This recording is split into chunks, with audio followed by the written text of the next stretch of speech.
Assalamualaikum warahmatullahi wabarakatuh. Berikutnya kita akan membahas tentang putusan dalam pengujian undang-undang.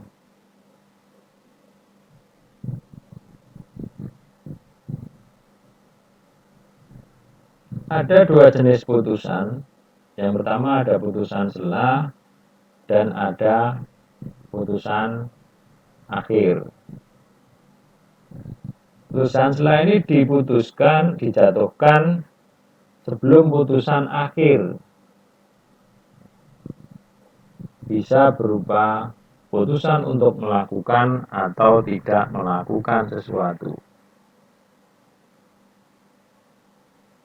Sementara putusan akhir adalah putusan yang diambil dalam rapat permusyawaratan hakim yang dihadiri sekurang-kurangnya 7 orang hakim konstitusi yang dibaca atau diucapkan dalam sidang pleno yang terbuka untuk umum yang dihadiri sekurang-kurangnya 7 hakim konstitusi.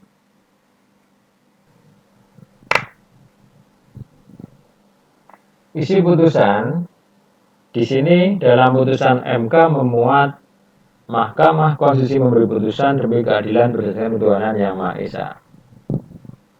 Dengan sistematika ada kepala putusan, identitas pihak, ringkasan permohonan, pertimbangan terhadap fakta yang terungkap dalam persidangan, pertimbangan hukum, amar putusan, dan hari tanggal putusan, serta nama hakim dan panitera.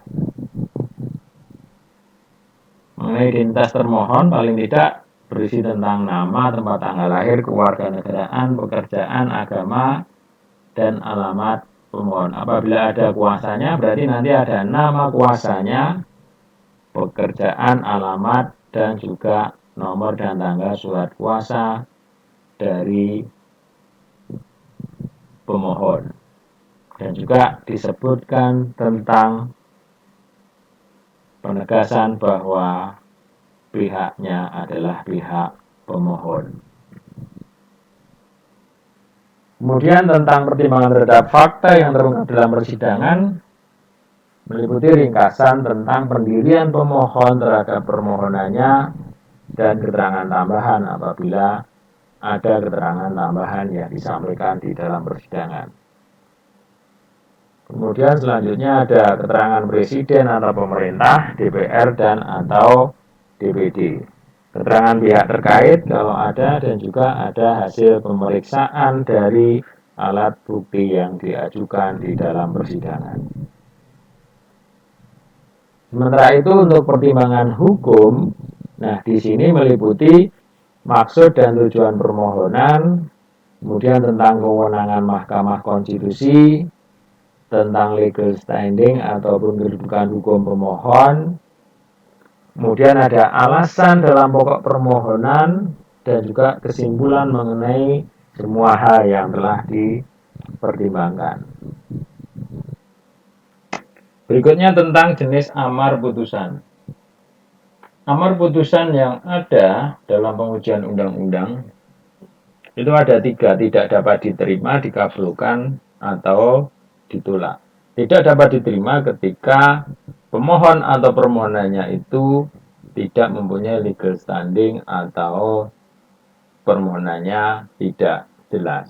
Sementara kalau ditolak, undang-undang yang diajukan pengujian itu tidak bertentangan dengan undang-undang dasar, baik dalam pembentukan maupun materinya, sebagian atau seluruh dari materi yang diuji. Sementara kalau dikabulkan itu berarti pengujian undang-undang yang dilakukan terbukti undang-undang tersebut bertentangan dengan undang-undang dasar. Di dalam perkembangannya, dari ketiga jenis amar putusan tadi berkembang. Ada putusan lain dalam pengujian undang-undang. Yang pertama adalah konstitusional bersyarat. Artinya, undang-undang yang dimohonkan itu menjadi konstitusional atau tidak bertentangan dengan konstitusi dengan syarat-syarat tertentu yang ada di dalam amar putusan. Kemudian jenis amar putusan lain ada tidak konstitusional bersyarat. bahwa undang-undang yang dimohonkan menjadi inkonstitusional apabila syarat-syarat tertentu yang ada di dalam amar putusan itu tidak terpenuhi. Kemudian ada putusan penundaan keberlakuan putusan, artinya penangguhan dengan tidak mengikatnya undang-undang yang dimohonkan. Yang terakhir adalah jenis amar putusan yang berupa perumusan norma dalam putusan, di mana adanya penghapusan ayat atau pasal tertentu berarti menimbulkan norma baru.